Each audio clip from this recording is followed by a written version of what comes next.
নমস্কার বন্ধুরা, সবাই কেমন আছো? আশা করি সবাই খুব ভালো আছো। আজ আমি বানাচ্ছি জন্মাষ্টমী স্পেশাল মোহনভোগ। তো আমি কি করলাম, ফার্স্টে কড়াইটা গরম করে বেশ খানিকটা ঘি দিয়ে তার মধ্যে কাজু কিশমিশ আমি ভালো করে ভেজে নিচ্ছি। দেখো, আস্তে আস্তে ভালো করে ভেজে নেবে, লাল হওয়া অবধি কাজুগুলো। এটা কিন্তু খুব আস্তে আস্তে করতে হবে, বেশি হড়বড় করলে কিন্তু টেস্টটা সেই রকম আসবে না, যে কারণে খুব ধীরে ধীরে এটা করতে হবে। দেখো, কাজু কিশমিশটা তুলে রেখে নিলাম, কিন্তু ঘিয়ের পরিমাণটা একটু বেশিই দিতে হবে, তাহলেই কিন্তু টেস্টটা আসবে। এরপর আমি এর মধ্যে সুজি দিয়ে দিলাম পরিমাণ মতো। আমি 1 কাপ মতো সুজি নিয়েছি। সুজিটা কিন্তু ভালো করে ভাজবো।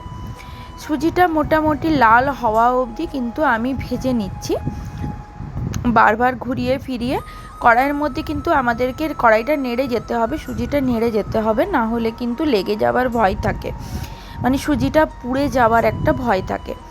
তো দেখো, বেশি করে ঘি নিয়েছি বলে কিন্তু লেগে যাচ্ছে না, আর ভালো করে সব সময় আমি নাড়ছি। এইভাবেই কিন্তু ধীরে ধীরে তোমরাও করবে।